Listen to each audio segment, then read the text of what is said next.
శివా ఏమంటావు అమ్మా? ఇది ఇంతరా నాకు లెక్కరా ఇది ఇప్పుడే గంగ నదిలో మునిగి నా చిత్ర కన్ను నా త్రిశిరము ఆ ఒడ్డున పెట్టి గంగల పోతుందంటరా.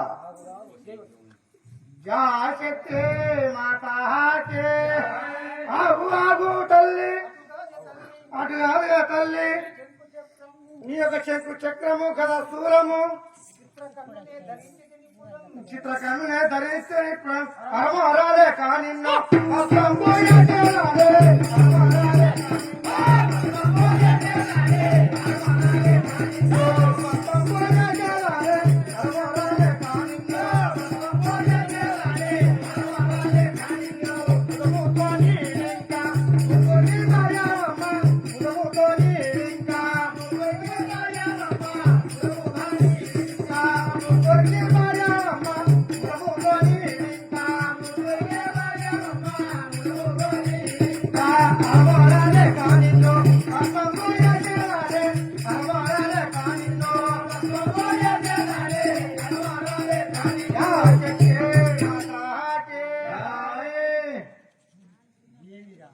ఏమిరా నేనేమో అనుకున్నాను గాని అది చేస్తావనుకోని నా చిత్రకన్ను మా కుర్చీలో పోతా నా త్రిశూలము ఒడ్డున పెట్టి నన్ను సనమానం మోసం చేసినావు కదరా. నా వశం కాకుండా ఉన్నది కదరా. ఓరి శివా అమ్మా భస్మం చేసినాను ఎందుకోసమంటే కన్నా తల్లివై నువ్వు పిల్లలను కోరుతున్నావు కాబట్టి నువ్వు మాత్రం మా ముగ్గురికి భార్యవై శక్తివై పుట్టబోయే త్రేతా పుట్టబోయే ఉన్నది కాబట్టి నువ్వు మాత్రం ముగ్గురు భార్యవై పుట్టాలి తల్లి. ఓరి నాయనా నేను కూడా మీ ఎందుకోసం అనుకున్నావురా. పుట్టబోయే కలియుగము ఆడాముగా బీజములు కలిస్తేనే సంతాన ఫలం వచ్చిన కాబట్టి ఇందుకోసం పడ్డాను గాని నేను ప్రేమించమని మీతో నాయన. కాబట్టి బ్రహ్మ విష్ణులు భస్మైపోయినారు కదా. లేపి మంత్రం చెప్తాను, నా మాట ఏంటంటే చెప్తారు నాయన. సరే అమ్మా సరే అమ్మా ఎటువంటి మంత్రం మనకి నిర్ణయించుగా తల్లి. జయ జగన్మాతాకి మంత్రం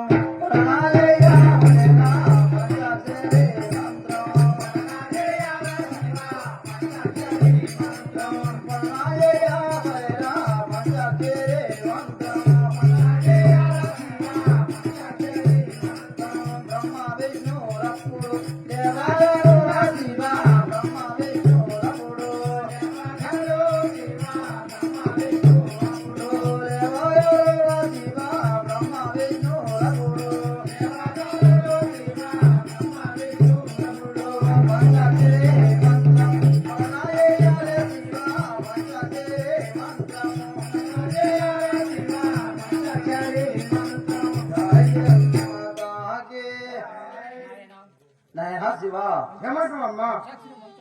పంచాక్షరి మంత్రం అనగా ఓం నమశివాయ మంత్రం చెప్పి నీ మధ్య లోపల అనుకోని వారిపై ఇదేండి అది వాళ్ళు మాత్రం వేస్తారు నాయన. ఇంతటితో నా శరీరం ముగిస్తున్నాను ఇక. అమ్మా తసక్తిగా వెళ్ళుగా తల్లి. ఈ విధంగా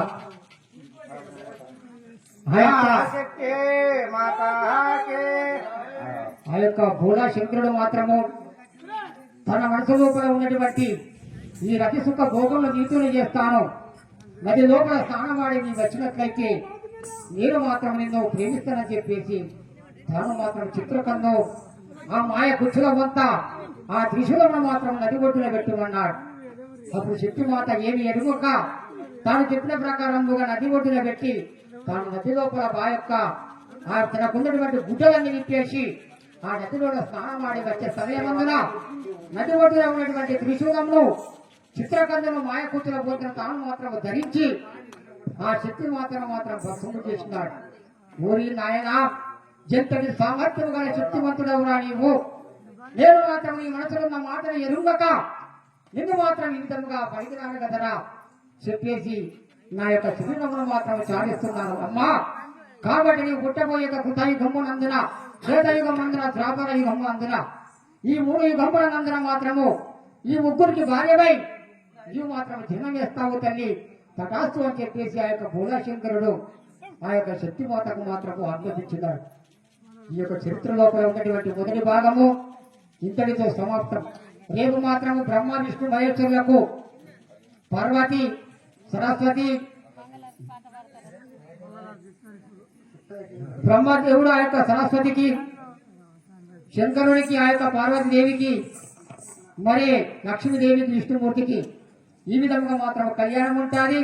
కాబట్టి ప్రతి ఒక్క వారు కూడా బోడి బియ్యము కట్ట కానుకలు మాత్రం తీసుకొని అయాను సమర్పించే వారు కూడా, ఎందుకంటే త్రిమూర్తుల పెళ్లి కాబట్టి ప్రతి ఒక్క వారు కూడా ఆలోచించుకొని ఈ యొక్క నాటకములకు ప్రతి ఒక్క వారు సహాయం చేయాలని చెప్పేసి కోరుతున్నాము. మరి అదే విధముగా చంద రాసినటువంటి వాళ్ళు ఆ యొక్క ప్రతి ఒక్క వారు కూడా తీసుకొని రావాలని చెప్పి కోరుచున్నాము. మరి అదే విధముగా గంగాదేవి గూడవారు అయ్యారం తీసుకొని రావాలని చెప్పేసి కోరుచున్నాము.